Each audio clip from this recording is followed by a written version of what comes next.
Coba abang jujur lah, jujur. Al-Quran datang itu bukan mau menjelaskan, malah bikin orang Islam bingung. Itu baru satu contoh bang, belum contoh-contoh yang lain. Oke lah, itu hal-hal kecil. Yang paling vital kan misalnya tentang penyaliban. Orang Kristen kan percaya kan bang, bahwa Yesus kami itu disalibkan. Quran datang 700 tahun kemudian datang Quran. Bukan dari tempat kejadian, jauh dari lokasi kejadian, peristiwanya, tanggal kejadiannya pun jauh, datang Quran. Yang disalibkan bukan Yesus. Lalu siapa? Yang diserupakan. Coba, abang bingung nggak? Siapa bang yang diserupakan? Siapa yang diserupakan bang? Tambah bingung bang. Aku tak hidup zaman tu bang, tak apalah. Iya, saya tahu anda nggak hidup zaman itu bang. Saya juga nggak hidup zaman itu. Cuman secara logika.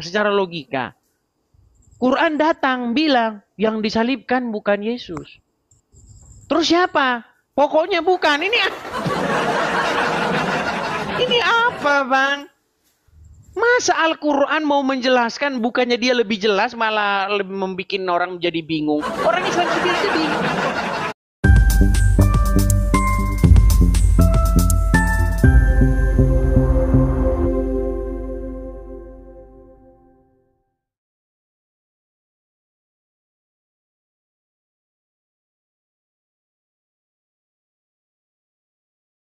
Ada Muhammad Bukhari, Muhammad Sofi. Ya. Muhammad Bukhari, Muhammad Sofi. Ya, Muhammad Bukhari.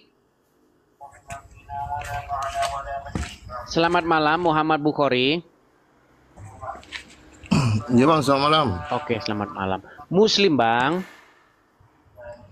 Zakatnya Muslim bang. Muslim. Ngerti ya bang tentang agama Islam? Atas pengetahuan yang terbatas lah. Ngerti ya, memang terbatas semua lah pengetahuan. Bang, saya nak tanya satu soalan bang. Tanya satu soalan. Kita lagi membahas gini bang. Hari ini saya membahas tema yang sedikit berbeda. Saya ingin membuktikan bahwa atau ingin menyadarkan orang Islam bahwa kitab kalian itu, isi kitab kalian itu, isinya itu kutipan-kutipan atau seperti tiruan-tiruan atau jiplakan. Abang dari Malaysia? Saya Malaysia. Jiplakan tahu jiplakan? Plagiat lah kan? Plagiatisme. Nah gini, banyak orang tak tahu itu bang, karena orang Islam tak baca Bible. Kalau orang Islam baca Bible, kemudian baca Quran, mereka akan mengiyakan itu. Isi kitabnya itu menjiplak dari Bible itu. Nah, aku tanya dulu abang. Sudah pernah abang baca Quran tuh sampai habis? Sampai selesai sudah pernah?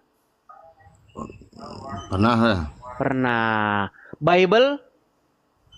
Sebagian. Sebagian. Oke, pantas dia belum tahu. Oke, kita mulai bang ya. Sudah siap bang, sudah siap, sudah ready ada Quran di situ.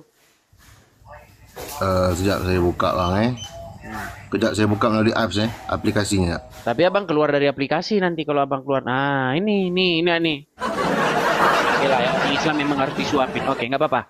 Nggak apa-apa, kita suapin mereka ya. Karena mereka ini masih bayi-bayi yang nggak ngerti apa-apa. Oke. Ya bang, saya boleh buka dua aplikasi dalam satu phone kejap ya. Oke, bisa. Kalau bisa itu bagus.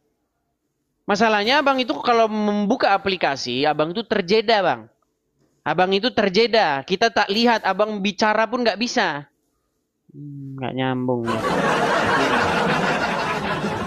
Gini bang, Bisa. saya tahu orang Islam tuh malas ambil Qurannya. Saya tahu orang Islam tuh tidak pernah atau buta terhadap Qurannya. Makanya nggak apa-apa, saya bukakan. Ya, saya bukakan. Baik. Ya, kita bukakan Quran surat As-Saffat. Ayat yang ke-100 ya. Ayat yang ke-100. Surah As-Saffat ayat ke-100. Jelas tak gambar sini bang? Oke, surat As-Saffat ayat yang 100 ya bang ya. Kita mulai. Surah, sekejap bang saya buka. Saya aja bang yang buka kan bang. Abang juga bisa. Biar saya suapin umat muslim. Saya akan suapi orang Islam ya. Karena mereka ini seperti bayi-bayi yang nggak tahu apa-apa, yang malas membuka Qur'annya. Jadi saya suapin mereka, saya bantuin. Oke. Sudah nampak di sini, Bang? Ya, nampak jelas, Bang. Oke, ya saya bukakan ya. Nih, ini surat As-Saffat ayat yang ke-100. Saya bacakan. Ya Tuhanku, anugerahkanlah kepadaku yang termasuk orang-orang yang soleh. Abang tahu ini siapa yang bicara ini? Oh, tak tahu lah, Bang. Boleh cakap, Tak Bang? tahu.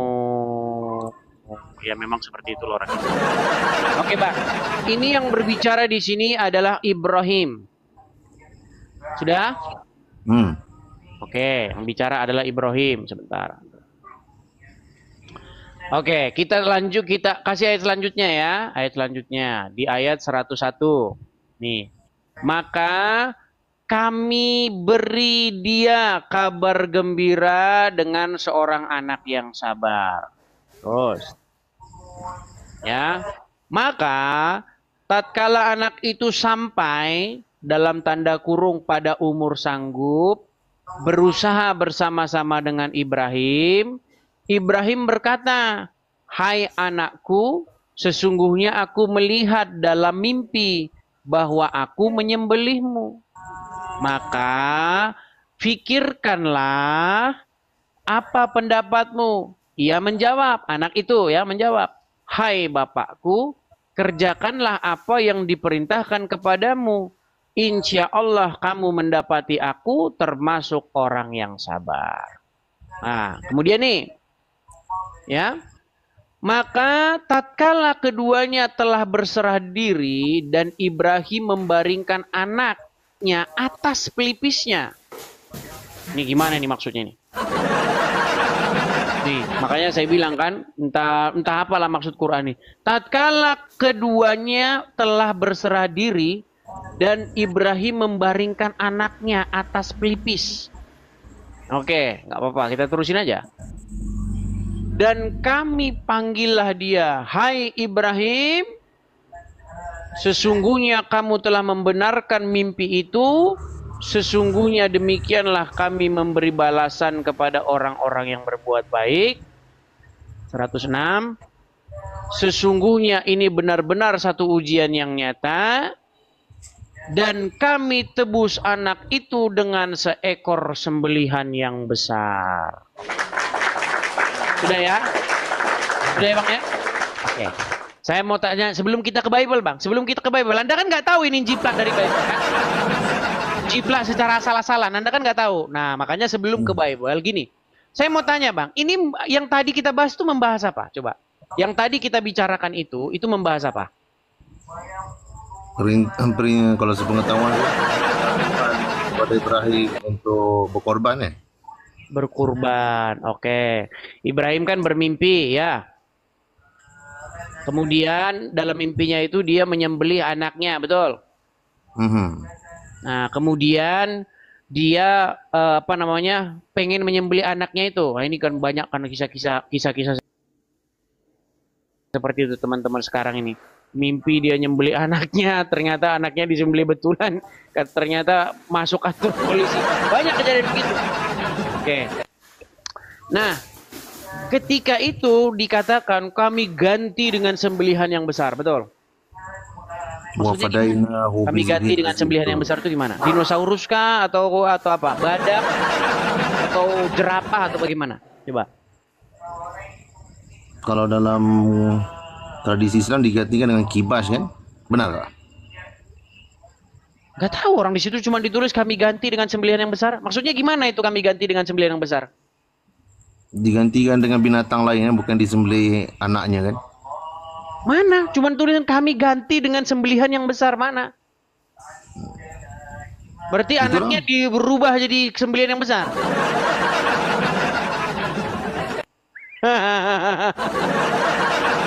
Makanya Bang, baca Quran pusing sendiri kan? Pusing sendiri Bang.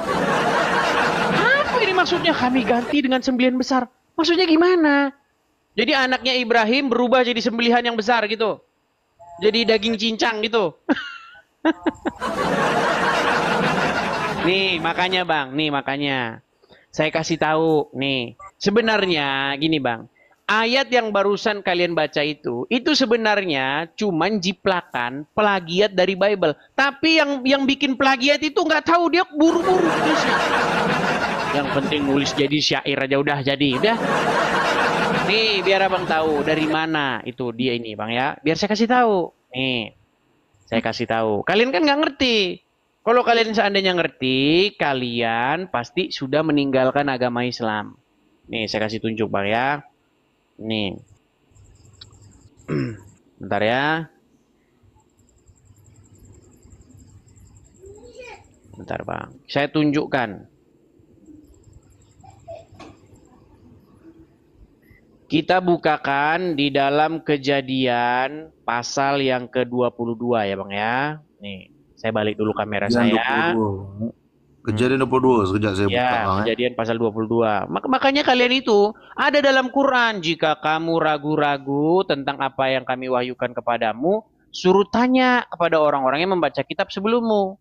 Ayo bang, jangan dimatikan bang kameranya. Kameranya jangan dimatikan bang.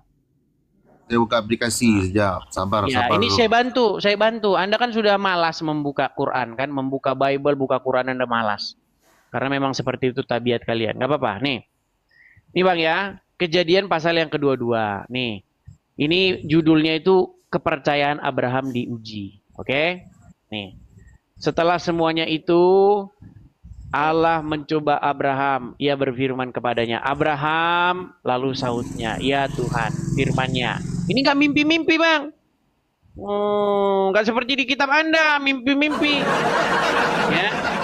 Ambillah anakmu yang tunggal itu yang engkau kasihi, yakni Ishak. Pergilah ke tanah Moria dan persembahkanlah ia di sana sebagai korban bakaran pada salah satu gunung yang akan kukatakan kepadamu. Keesokan harinya pagi-pagi bangunlah Abraham, ia memasang pelana keledainya dan memanggil 2 orang bujangnya beserta Ishak anaknya. Ia membelah juga kayu untuk korban bakaran itu. Lalu bangkitlah ia dan pergi ke tempat yang dikatakan Allah kepadanya. Ketika pada hari ketiga Abraham melayangkan pandangnya, kelihatannya kepadanya tempat itu dari jauh. Kata Abraham kepada bujangnya itu, tinggallah kamu di sini dengan keledai ini. Aku beserta anak ini akan pergi ke sana. Kami akan sembahyang, sudah itu kami kembali. Lalu Abraham mengambil kayu untuk korban bakaran itu dan memikulkannya atas bahu Ishak anaknya. Sedang di tangannya dibawanya api dan pisau. Demikianlah keduanya berjalan bersama-sama. Lalu berkatalah Ishak kepada Abraham ayahnya, Bapa, sahut Abraham, ya anakku. Bertanyalah ia, di sini sudah ada api dan kayu. Tetapi di manakah anak domba untuk korban bakaran itu?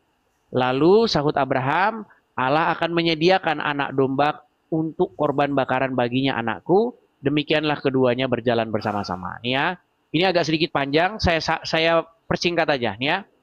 Sesudah itu Abraham mengulurkan tangannya lalu mengambil pisau untuk menyembelih anaknya. Tetapi berserulah malaikat Tuhan dari langit kepadanya. Abraham, Abraham, sahutnya, ya Tuhan. Lalu ia berfirman, jangan bunuh anak itu dan jangan kau apa-apakan dia. Sebab telah ku ketahui sekarang bahwa engkau takut akan Allah dan engkau tidak segan-segan untuk menyerahkan anakmu yang tunggal itu kepadaku. Lalu Abraham menoleh. Perhatikan ini bang. Ini ayat ini nih. Lalu Abraham menoleh dan melihat seekor domba jantan di belakangnya yang tanduknya tersangkut dalam belukar. Ini kejadian-kejadian seperti ini sering bang di padang gurun. Sering. Ya, entah itu rusa, entah itu kambing.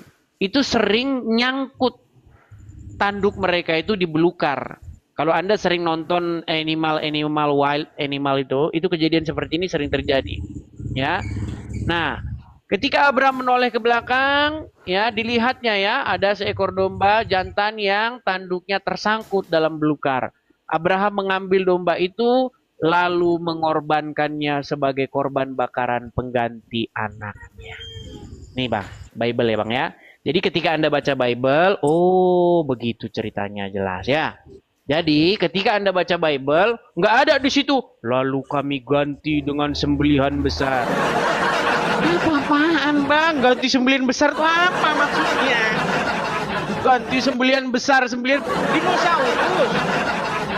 Badak bercula 5. Nah, coba silakan. Oh. Yalah, Nabi Ismail, Nabi Ibrahim sembelih anak, kita nak sembelih apa bang? Yalah, lepas kita tahu Nggak cerita. nyambung. Bang, yang kita bahas, betul nggak Anda menemukan bahwasanya isi Quran Anda itu menceritakan hal-hal yang sudah ada di Bible? Anda nangkap itu nggak dari tadi? Ya, saya paham. Abang nak bagi Nangkap. tahu. Puji Tuhan masih nangkap. Anda melihat indikasi plagiatisme di situ? Abang Idris bagi tahu cerita sembelihan itu ada di Bible. Benar. Ya. Kemudian di Terus ada di Quran Anda dikatakan- melihat juga? Ya, tapi Nah, penceritaannya Anda berbeza. melihat kan? nggak?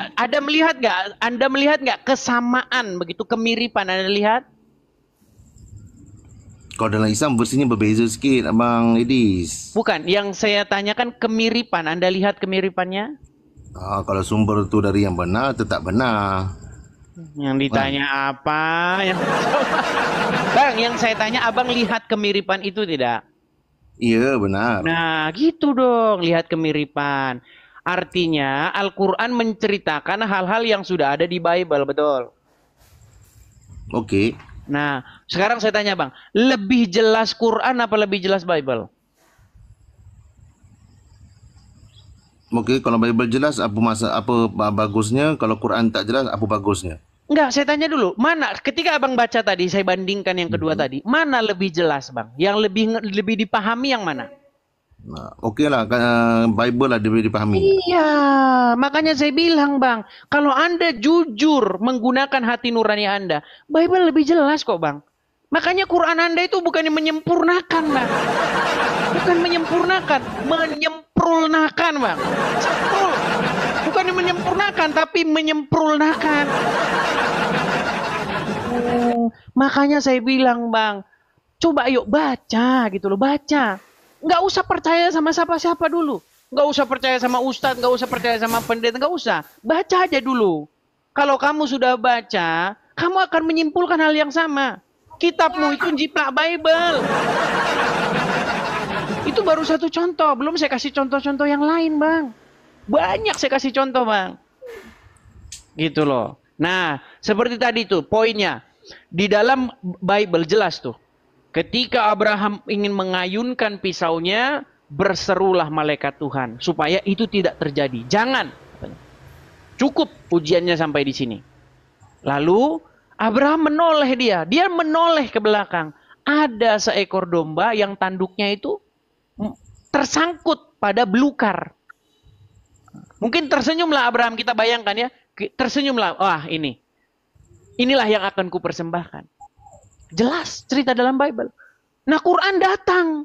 700 tahun kemudian pengen niru-niru, pengen ditiru-tiru. Tapi dibilang sama Quran, lalu kami ganti dengan sembelihan besar. Orang Islam bingung. Yang diganti dengan sembelihan besar siapa? Anaknya Abraham. Anaknya Abraham berubah jadi binatang besar gitu. Makanya nggak bisa dipahami, Bang. Makanya Quran tuh bukan mau menjelaskan, Bang. Mau bingungin orang. Coba Abang jujur lah, jujur. Al-Quran datang itu bukan mau menjelaskan, malah bikin orang Islam bingung. Itu baru satu contoh bang, belum contoh-contoh yang lain. Oke lah, itu hal-hal kecil. Yang paling vital kan misalnya tentang penyaliban. Orang Kristen kan percaya kan bang, bahwa Yesus kami itu disalibkan. Quran datang 700 tahun kemudian datang Quran. Bukan dari tempat kejadian, jauh dari lokasi kejadian, peristiwanya, tanggal kejadiannya pun jauh, datang Quran. Yang disalibkan bukan Yesus. Lalu siapa? Yang diserupakan. Coba, abang bingung nggak? Siapa bang yang diserupakan? Siapa yang diserupakan bang? Tambah bingung bang. Aku tak hidup zaman tu bang, tak apalah. Iya, saya tahu Anda nggak hidup zaman itu, Bang. Saya juga nggak hidup zaman itu. Cuman secara logika. Quran datang bilang yang disalibkan bukan Yesus. Terus siapa? Pokoknya bukan. Ini apa, Bang? Masa Al-Quran mau menjelaskan, bukannya dia lebih jelas, malah lebih membuat orang menjadi bingung. Orang Islam sendiri aja bingung. Satu bilang Yudas, satu bilang siapa lagi, Simon Iskariot. Semuanya bukan dari Quran. Semuanya dari ngarang bebas. Coba abang setuju nggak bahwasanya orang-orang mencari Isa, ingin menyalibkan Isa? Oke. Kemudian orang-orang menyalibkan Isa yang palsu. Oke. Betul nggak? Tak tahu bang. Abang cerita lah. Tak tahu lah, pantas lah masih. Tak, saya hanya dengar cerita kan, baca buku tu, baca Bible kan cerita, kita pun tak alami kan, sekadar cerita kan. Iya, makanya gini loh Bang, kita ini hanya bisa diskusi dalam ranah-ranah yang akademis. Kita nggak bisa berbicara dogma, Bang. Kalau kita debat dogma, kita debat kusir. Makanya kita bicara dalam ranah-ranah yang akademis. Gitu loh. Seandainya Quran seperti slogannya menjelaskan, ingin menyempurnakan kitab-kitab yang terdahulu, harusnya Quran tuh lebih jelas pasti. Betul nggak? Tapi kenapa Quran nggak lebih jelas daripada kitab yang dijelaskan? Kalau dalam Bible jelas bagaimana peristiwa Yesus, ya kan, datang begini, terus dipakaikan mahkota duri, ya kan? Ada itu rinciannya jelas sekali. Datang Quran bilang yang orang yang disalib juga bang kan. Yesus. Lalu siapa? Pokoknya bukan. Gitu bang. Seperti itu bang ya. Jadi saya berharap ya Anda tadi sudah jujur lah. Anda mengatakan bahwa yang di Bible itu lebih jelas. Seperti itu. Itu baru satu bang. Mau saya kasih contoh-contoh yang lain? Terserah bang, no problem. Oke, kita kasih lagi. Kita kasih contoh lagi. Saya teman-teman pernah menyusun satu buku yang isinya itu apa-apa yang dijiplak Quran dari Bible. Itu buku itu sempat booming dulu ya. Tapi banyak kejang-kejang ketika baca. Nih, saya bukakan ya, misalnya dalam Quran, di dalam surat Yusuf ya bang ya. Nih, bentar. Sebentar ya. Sebentar ya, sabar ya. Kita tunjukkan. Sebentar.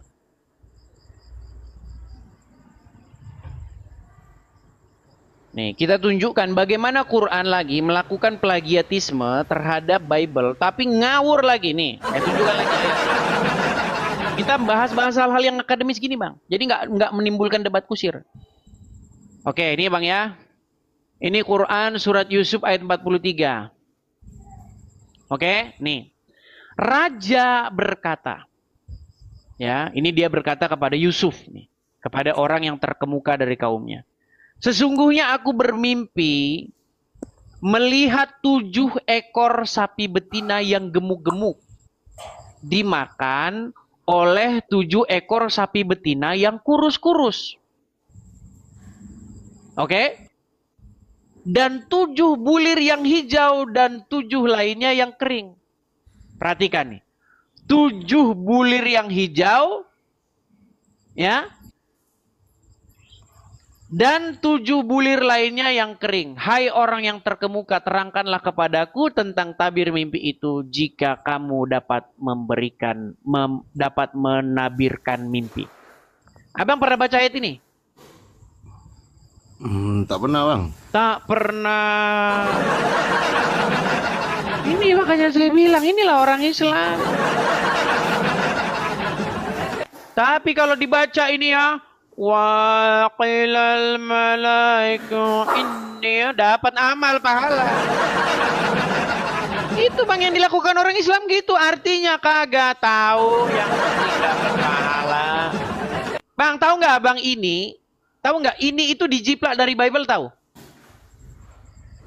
Tak tahu, saya semua tak tahu.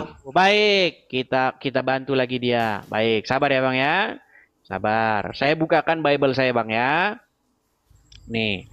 Jadi kita akan membaca mengenai peristiwa mimpi Firaun ya. Mimpi Firaun. Sebentar. Sabar ya Bang ya.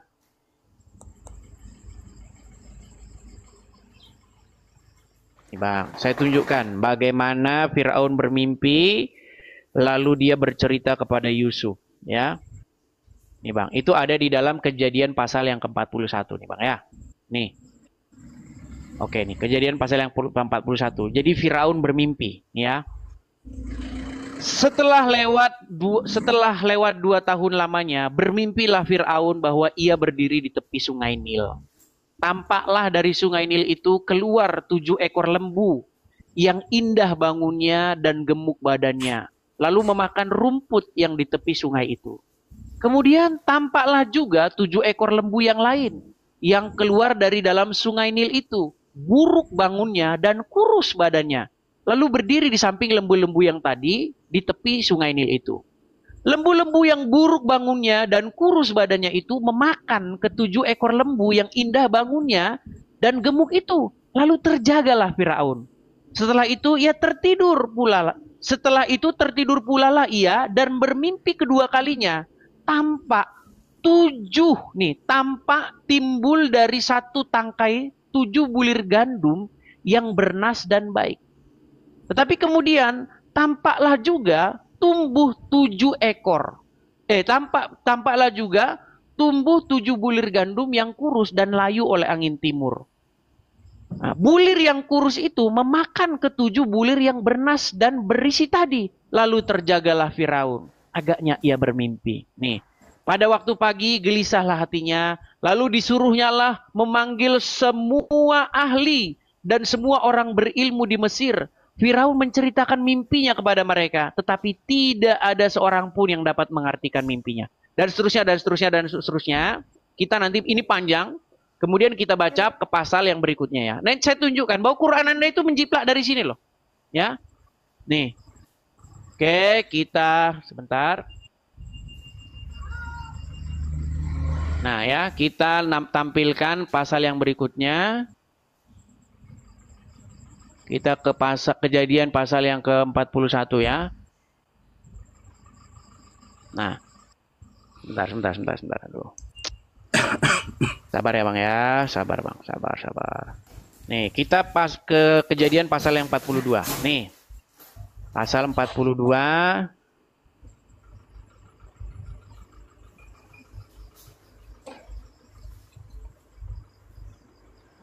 Nih, bagaimana di situ Yusuf akhirnya mengartikan mimpinya itu. Ya. Nah, di mana nih? Lihat ya nih. Di sini Yusuf itu bertemu atau menghadap kepada Firaun. Dia menjelaskan. Nah, saya balik saja kamera saya, Bang ya. Nih. Nah, ketika Yusuf menghadap Firaun, dia artikan mimpi itu. Dia bilang begini. Ya Tuanku, 2 mimpi tuanku itu sama artinya. Sampai 2 kali mimpi itu terulang, itu sebenarnya sudah ketetapan dari Tuhan, kata Yusuf. Ya, jadi arti mimpi tuanku itu begini, saya ceritakan saja. 7 ekor lembu yang gemuk itu dan 7 bulir gandum yang bernas dan baik itu, yang berisi itu artinya sama. Artinya akan datang 7 tahun masa kelimpahan di seluruh negeri Mesir ini. Nah, sedangkan 7 ekor lembu yang kurus kering kerontang tadi, dengan 7 bulir gandum yang kurus tadi, itu artinya juga sama. Akan datang masa 7 tahun kelaparan yang sangat dahsyat. Saking dahsyatnya kelaparan itu, seperti mimpi tuanku tadi, ketika lembu yang kurus itu memakan lembu yang gemuk, tidak kelihatan bekasnya. Tetap kurus lembu itu, walaupun dia habis memakan lembu yang gemuk tadi. Nggak berubah bangunnya, tetap kurus. Nah, artinya, kelaparan itu akan meluluh lantahkan ya masa kelimpahan yang 7 tahun sebelumnya tadi, sehingga tidak nampak bekas-bekasnya bahwa dulu pernah ada 7 tahun kelimpahan. Itu diterangkan ketika Firaun mendengar arti dari mimpi itu. Luar biasa Firaun terkagum-kagum dengan Yusuf ini. Siapa orang ini katanya? Tidak ada orang yang memiliki kecerdasan seperti ini. Nah, lalu Firaun meminta saran kepada Yusuf agar apa yang dilakukan di seluruh tanah Mesir. Dan seterusnya, dan seterusnya, dan seterusnya. Lalu muncul Quran nih. muncul Quran. Ya, kitab yang katanya menjelaskan segala sesuatu. Nah, muncul Quran bilang begini. Perhatikan nih. Perhatikan, Bang. Lihat, saya balik kamera saya. Saya balik kamera saya. Lihat ini. Perhatikan. Raja berkata, sesungguhnya aku bermimpi melihat 7 ekor sapi betina yang gemuk-gemuk dimakan 7 ekor sapi betina yang kurus-kurus. Oke, sampai di sini kita paham lah ya. Nah ini Bang, perhatikan ini. Dan 7 bulir gandum yang hijau dan 7 bulir lainnya yang kering. Ini apa maksudnya? Yusuf, saya bermimpi ada 7 ekor yang hijau, 7 ekor yang... Apa maksudnya ini Bang? Tak tahu lah, Bang. Nggak tahu lagi. Nggak tahu lagi. Nggak tahu, tanya saya. Gimana Bang? Coba saya tanya sama Bang. Lebih jelas Quran apa lebih jelas Bible Bang? Nah, jelas. Oh lah, Bible jelas, Quran jelas. Oh, Quran jelas dari mana? Bang, wahai Yusuf, saya bermimpi 7 ekor yang kering, 7 ekor yang hijau. Apa 7 ekor yang hijau, 7 ekor yang kering?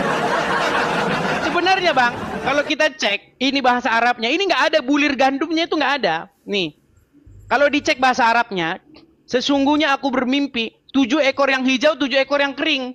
Itu. Nggak ada di situ bulir gandum, itu nggak ada. Itu tambahannya penerjemahan. Wahai Yusuf, saya bermimpi 7 ekor yang hijau, 7 ekor yang kering. Ini apa? Yang ada Yusufnya pusing Bang. Jadi gitu Bang, saya ingin menyampaikan begini. Seandainya, nih saya ganti lagi background saya ya. Saya ganti lagi background saya. Nih Bang. Bang, kalau kamu Bang membaca Bible dan Al-Quran sampai tamat, kamu akan simpulkan kalau Quran itu menjiplak Bible dengan keliru. Kamu akan berkeras hati membantah ini karena kamu memang nggak pernah baca. Masalahnya kamu nggak pernah baca sampai tamat sehingga kamu nggak menyimpulkan itu. Seandainya kamu membaca sampai tamat, pegang omongan saya, kamu akan menyimpulkan hal yang sama. Jadi saya berharap ya kepada Anda, sekali seumur hidup setidak-tidaknya bacalah Bible sampai selesai dan bacalah Al-Quran sampai selesai. Karena kedua buku itu sangat menarik untuk dibaca. Tapi hati-hati. Kamu akan menyimpulkan kesimpulan yang sama dengan saya dan para akademisi-akademisi lainnya. Bahwa kitabmu itu jiplakan dari Bible. Tapi jiplaknya buru-buru dan asal jadi. Itu Bang. Bang, fungsi kita Bible, Quran ni fungsi dia apa Bang? Gimana? Fungsi kitab suci ni, Bible, Quran, Veda, Smriti, apalah kitab suci semua agama ni, fungsi dia apa Bang? Fungsi Ya, kitab suci Bang. agama. Kalau dalam Bible itu menunjukkan sejarah umat manusia, bagaimana apa tujuannya dan bagaimana nanti akhirnya, bagaimana manusia hidup. Gitu Bang. Tapi intinya Bang gini, kalau kita bahas itu kan nanti jatuh-jatuhnya kita bahas dogma. Saya nggak mau bahas-bahas dogma Bang, nanti debat kusir. Saya hanya menunjukkan Bang, bahwa kitab yang kalian gadang-gadang dari Tuhan, turun dari langit. Ternyata isinya jiplak dari Bible. Tapi kamu tiada mengetahuinya. Begitu. Itu Bang ya. Satu lagi Bang, jadi saya setuju pandangan Abang tadi. Pada Abang ke Bible lebih jelas, terbaik. Kemudian yang kedua, saya selalu dengar Abang sebut tentang hadis yang apa? Yang tentang kalau berzina mencuri, sekalipun berzina mencuri masuk syurga kalau tak mensyirikkan, kan? Betul Bang? Betul, itu kan ada hadisnya.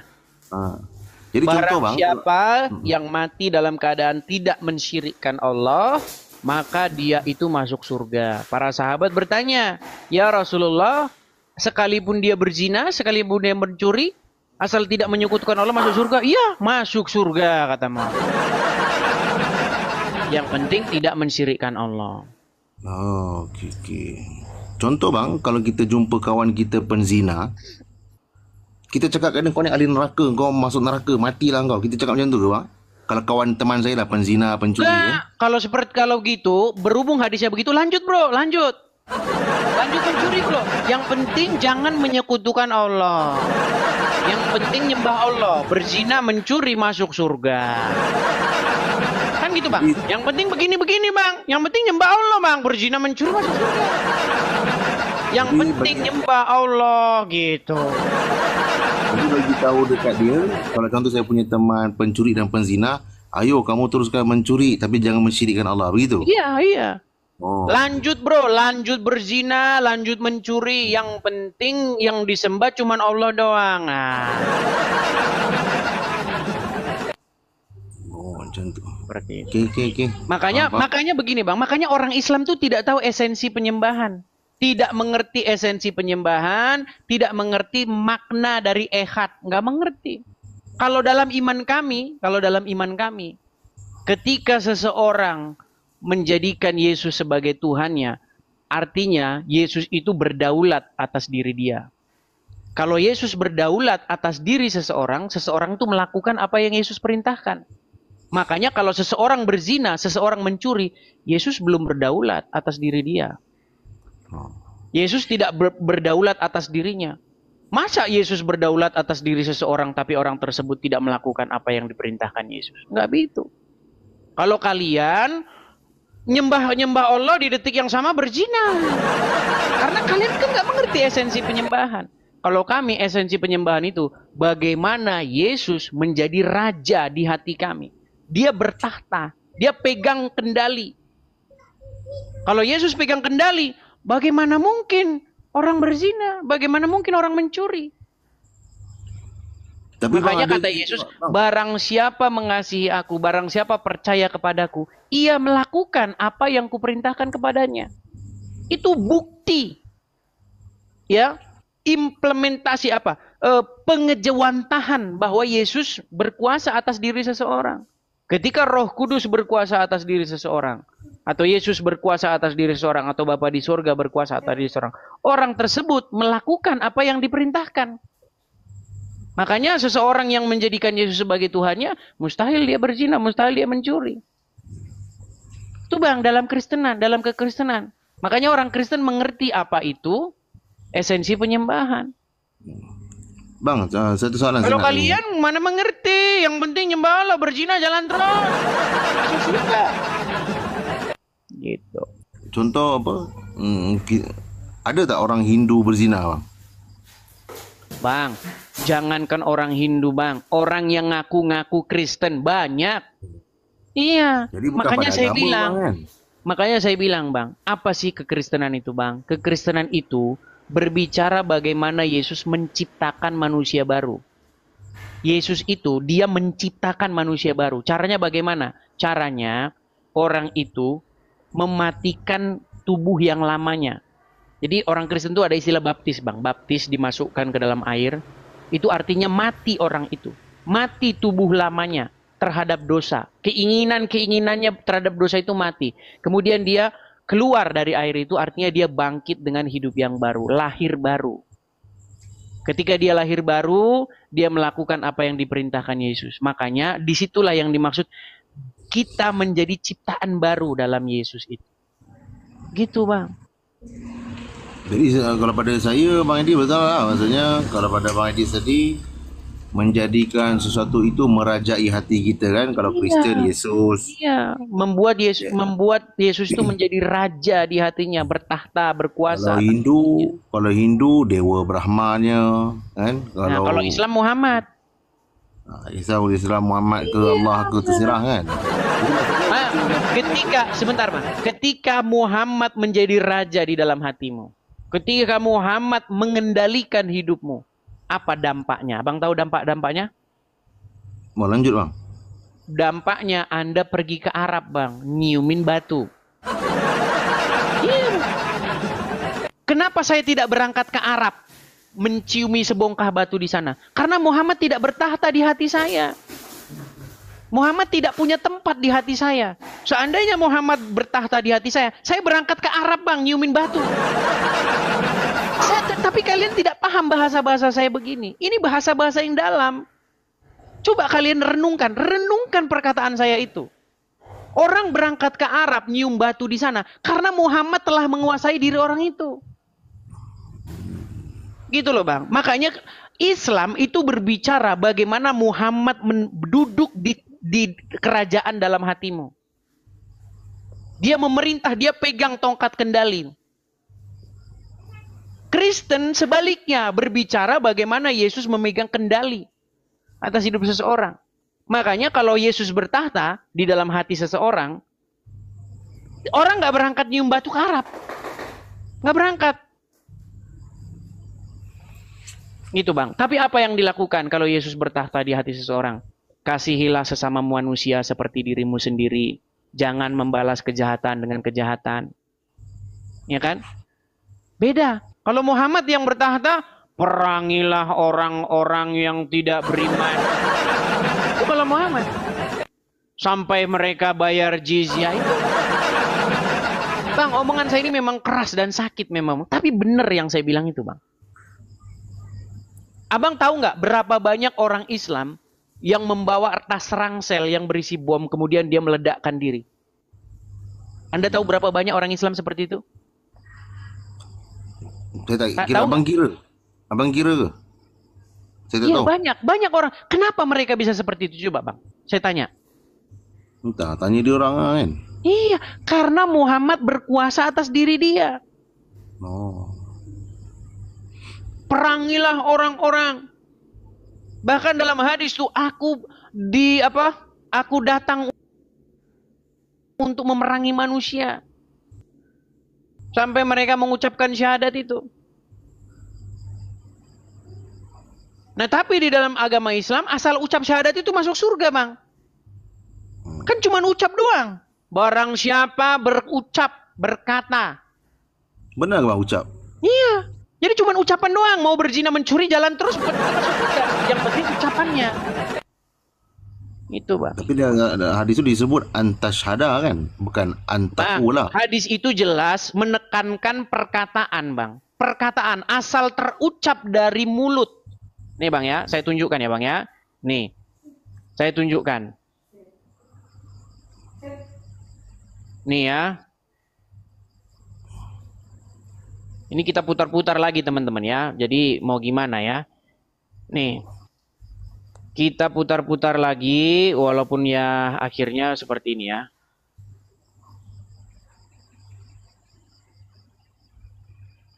Ini bang ya. Nih, ini perkataan bang, lihat ya, nih. Man qala la ilaha illallah Muhammadur Rasulullah dakhalal jannah. Siapa yang mengucapkan la ilaha illallah Muhammadur Rasulullah dakhalal jannah. Semua umat Muhammad sallallahu alaihi wasallam masuk surga. Nabi yang mengatakan. Datang sahabat bertanya, wa in zana, wa in saraf, bagaimana kalau dia berzina? Bagaimana kalau dia mencuri? Kata Nabi, wa in zana, wa in saraf, dia berzina, dia mencuri, tetap masuk surga. Makanya di dalam agama Islam, Muhammad itu diperintahkan untuk memerangi manusia sampai ngucapin itu. Setelah ngucapin itu masuk surga, walaupun berzina, walaupun mencuri, walaupun hidupnya sama. Sebelum dia mengucapkan itu, sebelum dia ucapkan syahadat itu, dia pezina, dia mencuri. Setelah dia ucapkan itu, walaupun hidupnya nggak berubah, tetap berzina, mencuri, masuk surga, bang. Karena poinnya adalah hanya mengucapkan itu. Indahnya agama Islam. Itu bang. Tapi beda bang dengan ajaran Kristen. Beda dengan ajaran Kristen. Bahkan Yesus mengecam. Pada hari-hari terakhir nanti banyak orang akan berseru kepadaku, Tuhan, Tuhan, Tuhan. Ya, tetapi apa Yesus katakan? Enyahlah kamu para pembuat kejahatan. Karena bagi Yesus bukan ucapan-ucapan begitu, tetapi tindakan. Di dalam Bible jelas, kamu berkata kamu beriman, tetapi jika iman itu tidak ditunjukkan dengan perbuatan, pada hakikatnya hanya mati. Karena iman tanpa perbuatan itu pada hakikatnya adalah mati. Itu bang. Ya, saya rasa semua agama pun marah bang kalau cakap tapi tak buat. Dalam Quran Loh, kan ada. itu agama Islam. Man qala, siapa yang berucap, qala itu maksudnya berucap, mengeluarkan kata-kata. Siapa yang berkata, man qala la ilaha illallah, tidak ada Tuhan selain Allah, masuk surga. Walaupun berzina, walaupun mencuri, masuk surga. Nggak ada hidup baru, nggak ada. Tetap sama hidupnya, berzina, mencuri, tetap sama.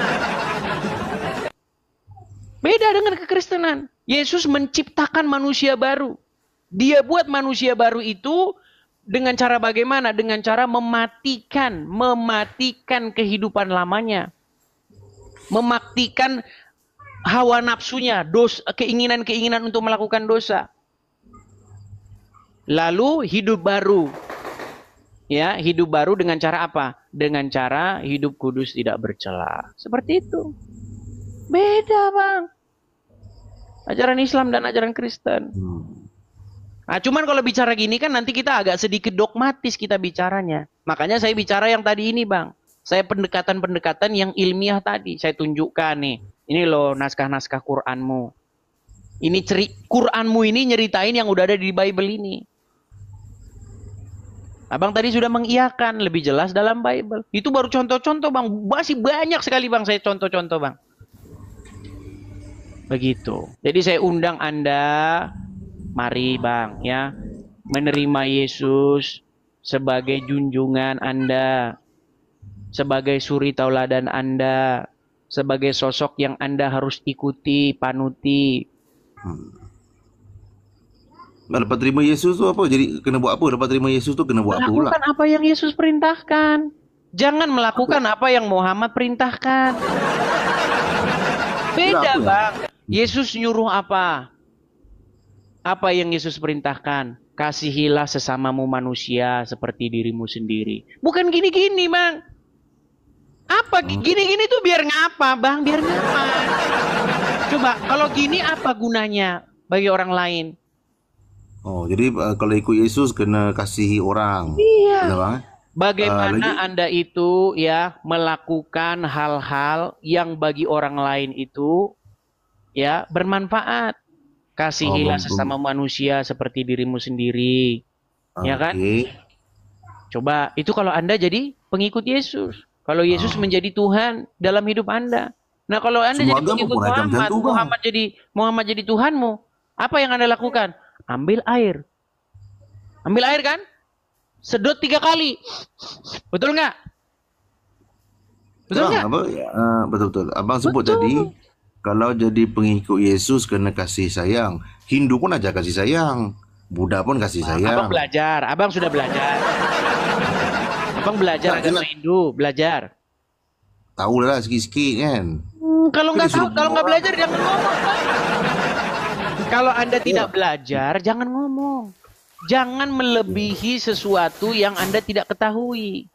Lebih baik kita diam kalau kita tidak tahu. Gitu. Tak ada ke bang agama yang ajar buat jahat tu, saya nak tahu juga tu kan. Mau saya tunjukkan. Mau saya tunjukkan. Wah, ini teman-teman, ini berat sekali nih teman-teman ya. Tidak ada katanya ajaran agama. Oke, baik.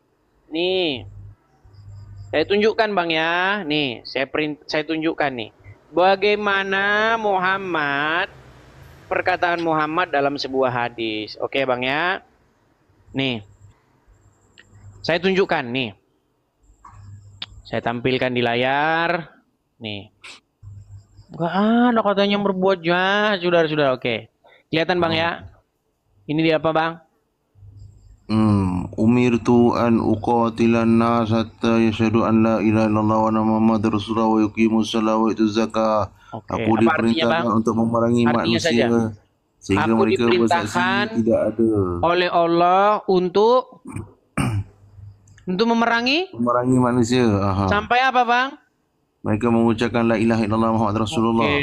Dan mendirikan sholat dan membayar zakat. Apabila mereka melakukan perbuatan itu semua, maka terpeliharalah dari mereka, dariku, harta dan darah mereka. Kalau nggak melakukan itu, harta dan darahnya tidak terpelihara dari Muhammad. Contoh nih, misalnya saya orang yang tidak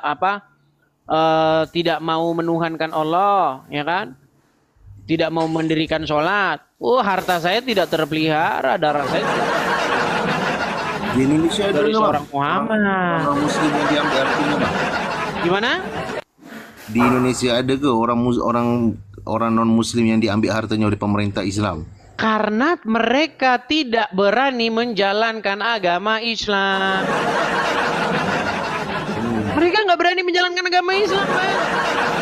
Atau mereka tahu bahwa ajaran itu nggak pantas dilakukan. Oh. Bang, sekarang saya tanya, Bang. Abang di Malaysia. Di Malaysia, Bang. Kalau mencuri apa hukumnya, Bang? Mencuri. Tengok kes, Bang. Iya, case-nya dia mencuri lah. Taruhlah dia mencuri. Taruhlah dia curi apa, misalnya apel atau apa, atau sepeda motor misalnya. Tahu sepeda bicycle, tahu ya kan? Basikal tahu tuh. Bicycle, oke. Ketika dia mencuri itu, Bang, menurut hukum Islam apa hukumannya? Kalau ikut hukum Islam kalau hukum Islam tuh ada yang dipanggil kisos, ada yang dipanggil takzir, Bang, kan? Enggak, menurut Al-Quran, kalau mencuri apa yang harus dilakukan? Yalah, dalam Quran tuh ada dua kan, kisos dan juga takzir. Mencuri, Bang, mencuri. Benar, dalam Quran disebut wasarikotu faqta'u aydiyahuma. Pencuri bahasa Melayu sajalah, Bang. Coba, Saya baca apa hukumnya terjemahannya, bagi Bang. mencuri? Saya baca terjemahannya sekali, jangan risau. Apa hukumnya? Pencuri lelaki dan pencuri perempuan, maka dipotongilah tangan mereka berdua itu. Potong tangan, Bang. Menurut hukum Allah, mencuri dipotong tangannya, betul? Taurat pun sama, Bang, kan? Nggak ada motong tangan. Mata dengan mata, Mencuri dipotong tangannya, ada mulut aja. dengan mulut. Mata Di dengan dalam mata, Bible nggak mulut seperti dengan itu. mulut. Sebentar. Kalau orang mencuri, itu hukumnya mengembalikan dan didenda, membayarnya berapa kali lipat. Itu dalam hukum Taurat. Misalnya kita mencuri punya orang, itu hukumnya disuruh mengembalikan barang itu dan didendanya, dibayarnya mengganti berkali lipatnya. Itu hukumnya. Nah gini, di dalam agama Islam kalau mencuri kan suruh potong tangannya. Anda di Malaysia kan? Ya kan? Iya.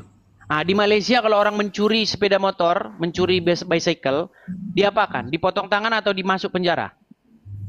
Dimasuk penjara. Masuk penjara. Sekarang saya tanya, ya, untuk menaruh seseorang behind bars itu, menaruh orang dalam penjara itu hukumnya Allah atau hukum kafir? Itu takzir, Bang. Kamu pernah istilah takzir? Pernah belajar? Pernah dengar istilah takzir? Bang, saya tanya dulu.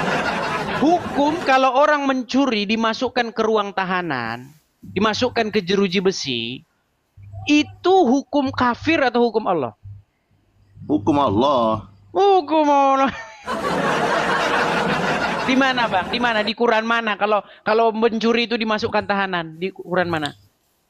Itulah, Bang. Kalau saya nak belajar agama Kristian, ada disiplinnya, Bang. Udahlah, Bang. Makanya saya bilang, sebenarnya orang Islam itu tahu bahwa ajaran Qurannya itu nggak benar. Makanya nggak dilaksanakan. Nggak dilaksanakan. Kalau menurut hukum Al-Quran, mencuri itu dipotong tangannya. Itu hukumnya. Bukan dimasukkan ke penjara. Tapi karena orang Islam tahu bahwa ajaran Qur'annya itu menurut mereka tidak pantas dilaksanakan, akhirnya tidak dilaksanakan. Yang dilaksanakan hukum kafir. Gitu. Sedangkan menurut Al-Quran, barang siapa yang tidak memutuskan perkara berdasarkan apa yang diturunkan Allah, apa hukumnya bagi mereka?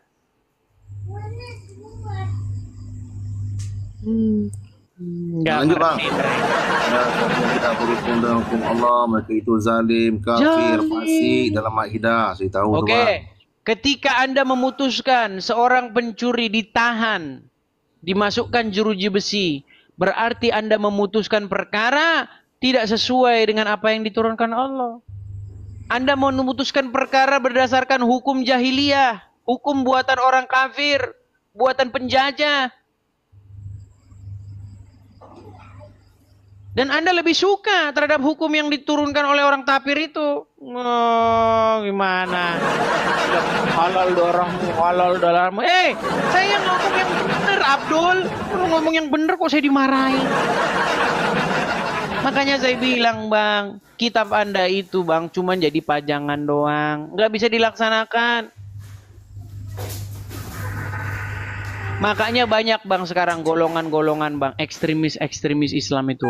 Mereka ingin memaksakan didirikannya syariat itu. Tapi sayang, Bang, contoh-contohnya udah ada. Contoh-contohnya adalah negara-negara Timur Tengah. Syria, ya kan? Irak, Iran, Pakistan, Afghanistan, bubar semua. Bubar semua itu. Ketika syariat Islam ingin ditegakkan, disitulah kehancuran terjadi. Nggak ada, Bang, nggak ada satu negara yang menerapkan syariat Islam di detik yang sama negara itu maju, nggak ada. Bahkan di zaman Muhammad, Anda percaya nggak kata Muhammad bahwa generasi terbaik umat Muslim itu adalah generasi para sahabat? Tahu? Lanjut. Muhammad saja yang bilang umat Muslim yang terbaik itu generasinya para sahabat. Apa yang terjadi? Apa yang terjadi? Apakah ada kemakmuran? Oh, kemakmuran dari Allah. Di zaman para sahabat yang terjadi, mereka bertikai. Terjadi perang Siffin, konflik antara Ali dan Muawiyah, ribuan korban Muslim tewas. Terjadi konflik antara istrinya Muhammad, Aisyah, dengan menantunya Muhammad sendiri. Namanya Ali bin Abu Thalib. Mereka berperang dalam perang Jamal. Terjadi lagi perang Karbala. Perang terus, Bang, bertumpah, berlumuran darah, Bang. Itulah generasi Islam terbaik. Ketika saya ngomong fakta begini, kalian emosi, marah. Yang saya bilang tuh fakta. Setelah Muhammad meninggal, para sahabat tuh terlibat konflik berdarah. Betul nggak yang saya bilang, Bang? Bukan sahabat je, kita pun sama, Bang. Konflik agama tu agama ini. Ya, makanya saya Agama tu bilang, tak betul, Bang, agama omongan tak Muhammad betul. itu, baru para sahabat generasi terbaik itu sulit dipercaya, Bang. Al-Quran mengatakan, Bang. Nih, saya tunjuk ayatnya, Bang, ya. Nih, ini ayat ini, kalau Anda resap-resapi dengan dalam, Anda pasti akan meninggalkan agama Islam. Nih, ini, Bang, ya. Saya bukakan nih. Saya bukakan. Kalau Anda percaya dengan ayat ini, kalau Anda membaca ayat ini, dan Anda menggunakan akal Anda, pasti Anda meninggalkan agama Islam. Nih, saya tunjuk nih. Saya tunjuk ya. Nih, perhatikan nih, Bang, ya. Aduh, perhatikan. Perhatikan, Bang. Ya. Muhammad itu ada nih surat Al-Fat ya, surat Al-Fat nomor 29. Nih. Muhammad itu adalah utusan Allah. Dan orang-orang yang bersama dengan dia keras. Perhatikan, Bang. Keras terhadap orang-orang kafir, tetapi berkasih sayang sesama mereka. Perhatikan kata-kata ini. Tetapi berkasih sayang sesama mereka. Apakah ini bisa kita percaya, Bang? Bahwa orang-orang yang bersama Muhammad itu berkasih sayang sama mereka? Faktanya terjadi apa? Mereka bertikai. Mereka adu pedang, Bang. Bagaimana Anda percaya orang-orang yang bersama dengan Muhammad itu saling berkasih sayang sesama mereka, tapi di detik yang sama ternyata mereka saling baku tikam, baku bunuh. Di dalam perang Jamal dan perang Siffin, di dalam perang Karbala, mereka baku hantam. Itukah generasi Islam terbaik? Menurut hadis saya tunjukkan, sebaik-baik umat, sebaik-baik generasi itu adalah generasi para sahabat. Makanya, Bang, makin saya pelajari agama Islam, Bang, makin sakit kepala saya, Bang.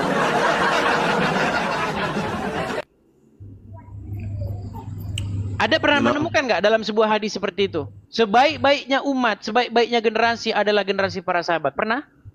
Ya, khairukum qarni, ya bunyi Arabnya.